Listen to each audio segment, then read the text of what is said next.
Hey everyone, welcome back. I'm Anvita from Sky Astrology, where we connect the sky above to the stars within us to help us discover our own cosmic truth. So it's been a month since I released my last video, the first one actually, and this is the second one. And if you watched my first episode, you might be wondering because I did say that I'll be releasing one episode or one video every week. So you might be wondering where this girl is gone now. So actually, I was gone. I was away to a festival here in Australia. It's like my personal retreat. And every year I go to this festival and I absolutely love this festival because one of the reason is it is held on the land and by the river, my favorite places to be. And it's one of the rare places where you are just allowed to be. It's you can be, just be. And because they create that kind of comfort and safety in that space where you can express your authentic self creatively, or you can just be in your absolute authenticity and express it as when, where, however you would like to express it. It's very, very safe space they have created. So kudos to the organizer. And why I'm telling you this is because I realized that this is one of my passions, and that's the exact kind of world I want to help create. I want like to see a world where everyone is accepted for whoever they are and they can fully embrace their inner truth and feel empowered in who they are. And that kind of empowerment, astrology gave me this kind of empowerment because every single person have a unique storyline, unique chart, unique strengths, learning edges, growth points, evolution. So if we all can embrace all of that, then we'll be able to contribute to the world from that place, from that space. We don't have to be anybody else to, um, and we don't have to be anybody else, right? There won't be any jealousy. There won't be any discontentment or struggle or challenges, I believe. So, anyways, this is the reason because this is the word I created. This is really the heart behind why I started astrology, the Sky Astrology, because I want to make astrology very simple, accessible, and meaningful. So, as you can learn about yourself and uncover your unique gifts and then contribute to the world from what you have been created for, right? Because those gifts only you can offer, no one else can offer. So, back to this episode, thought that I'll start from the basics, from the very beginning. Because if you're anything like I was when I started, you probably would have been feeling overwhelmed because I was feeling really overwhelmed with all the information which is out there. There's so many keywords, systems, it's a bit confusing, right? And I question myself. I don't know where to really begin.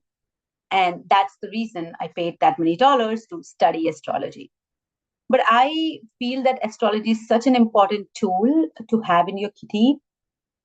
Everyone should know a bit of astrology so they can do their own charts and see their own transits.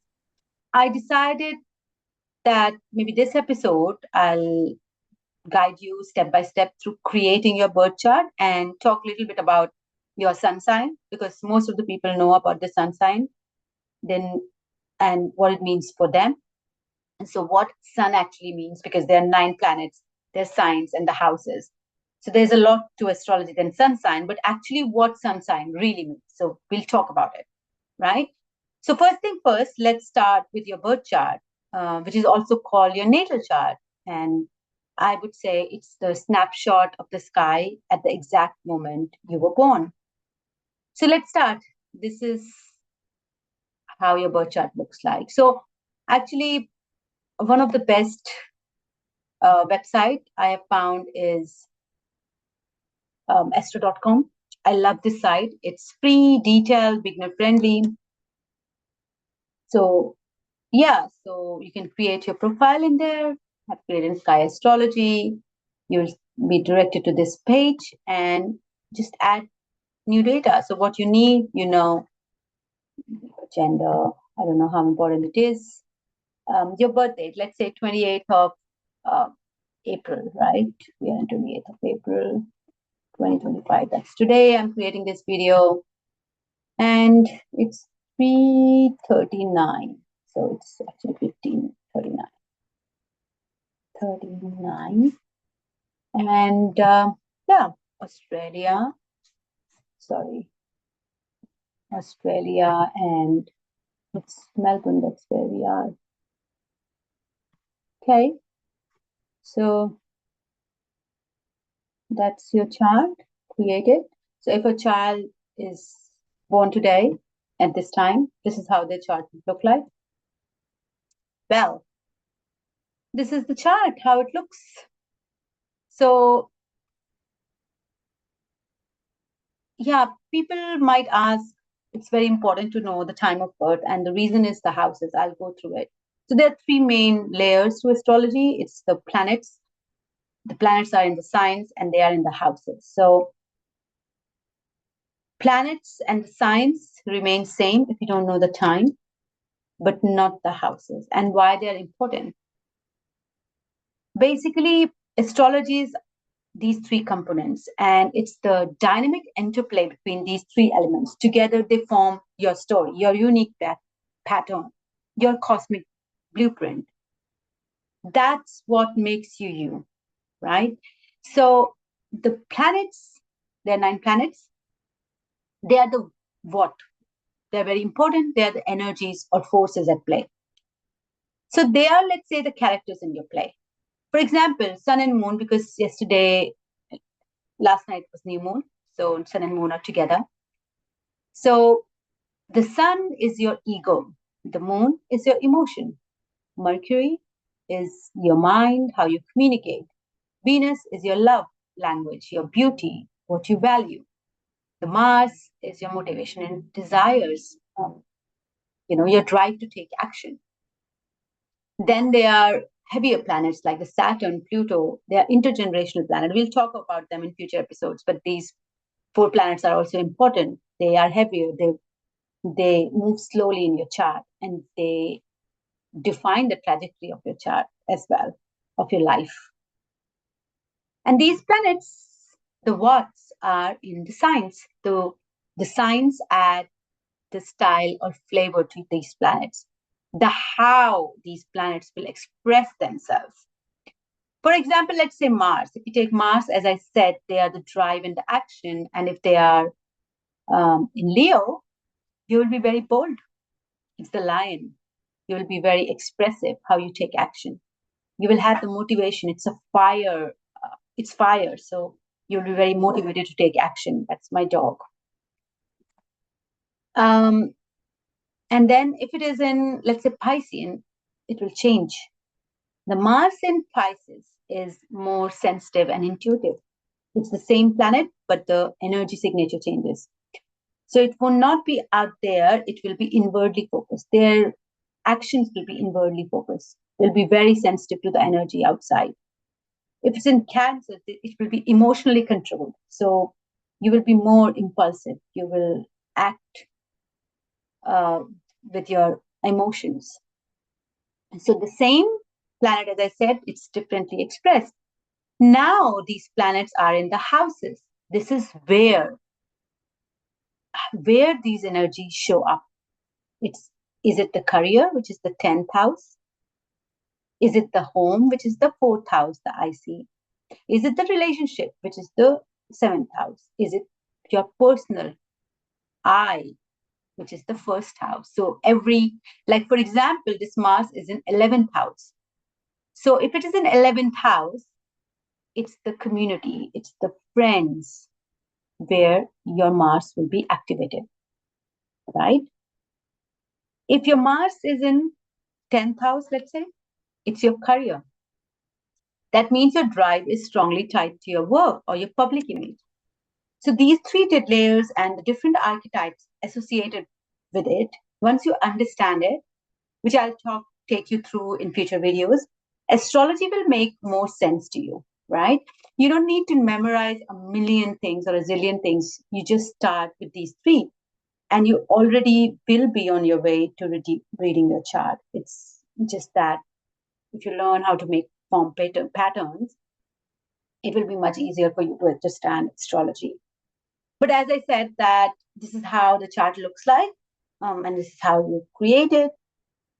And the next part of the video would be your sun, because sun, a lot of people know about sun sign, right? So when you're starting out with astrology, a lot of people will say, identify with their sun, and they say, oh, I'm Taurus, that this, it means this. I'm Sagittarius, it means this. While your birth chart includes a lot of planets, each reflecting different layers of personality, as we talked about, the sun holds a central place for us. We tend to identify the most with it because it's our conscious self. We are conscious about it. Like, think about the actual sun in the sky. It's the center of our solar system, right? It radiates warmth, light, and it can overshadow other planets. So we are very, very aware of the sun, not all the planets. And because it's the core essence. So similarly, the sun in your birth chart, it's your core essence, it's your vitality, it's your sense of identity.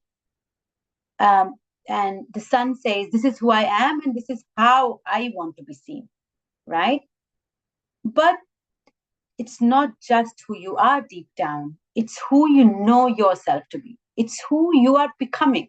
So the sign in your sun soul shows how this core energy expresses itself.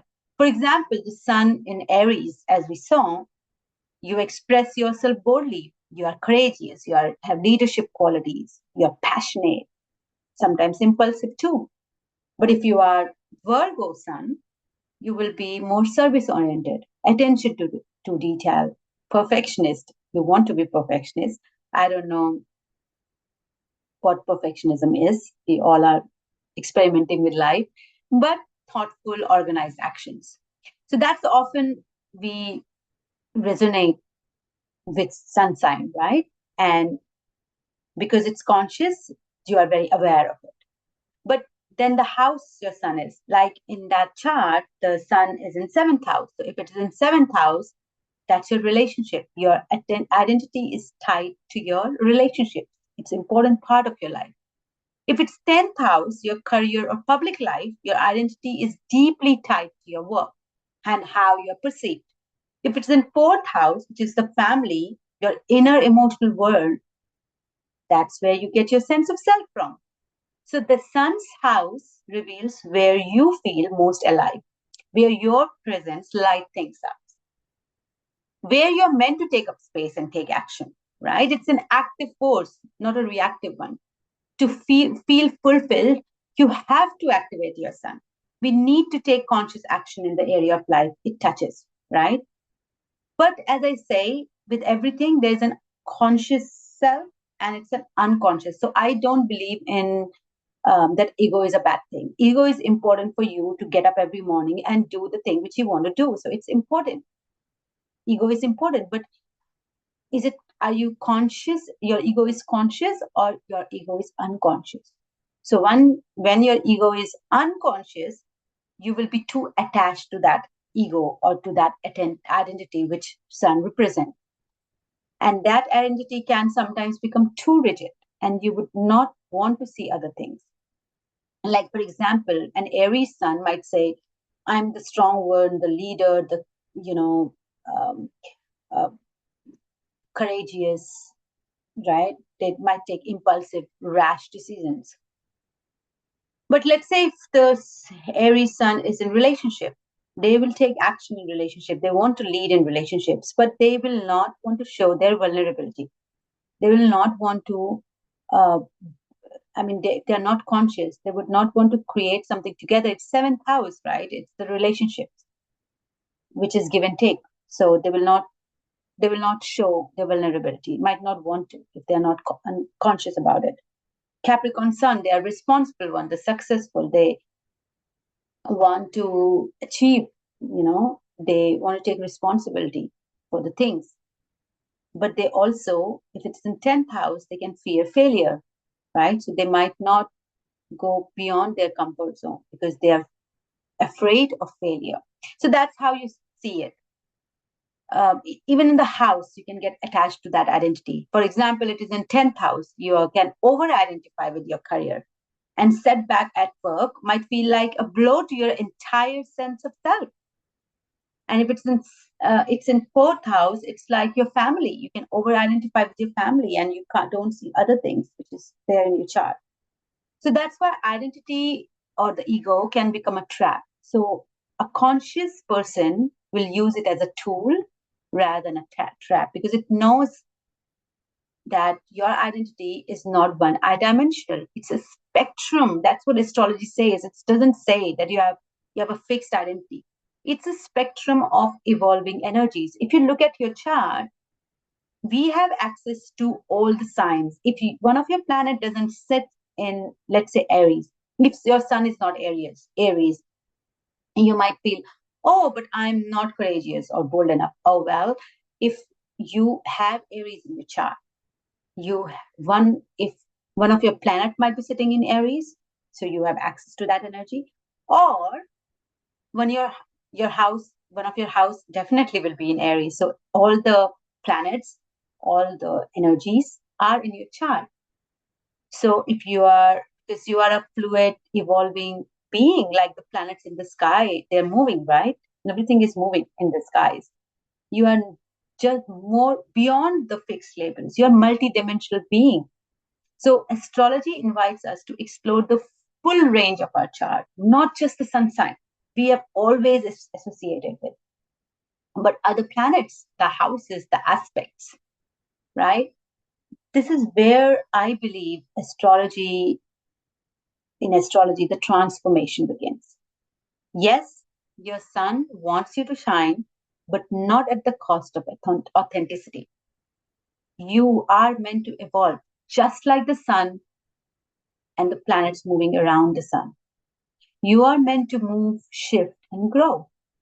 So the sun sign is your core drive, your life goals, how you want to be seen.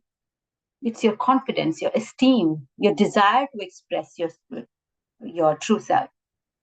But you are not just your sun sign. You are the whole sky full of stories. So the journey with your sun is learning how to shine authentically, consciously, courageously, and without shrinking. But also without being trapped by a single version of yourself. As I say, the sky is within you. The entire spectrum sky is within you. So for now, I would like you to just reflect, create your chart, reflect on this. What my sun sign is telling me. What house it is placed in. So where in my life do I feel most alive, most me? That's your sun speaking. And in future episode, we'll look at other planets as well. But for now, let our sun lead the way. Because starting with your own chart, getting curious about your planet signs and houses, you are on the path of self-discovery. Not perfection, it's a myth, but self-discovery. So in the next videos, I will cover signs, share archetypes through the mythology, break down each of these elements in simple, very personal ways. So as I said, you can actually talk to your chart and begin to see the whole story. It's telling about you, your own unique story. We all have a unique story. So if you like this video, subscribe. Whenever I say that, it makes me smile.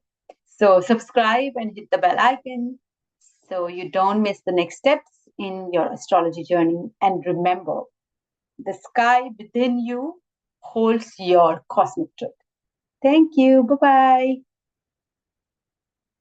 Who is born just now, for him, this relationship will be a very, very important place.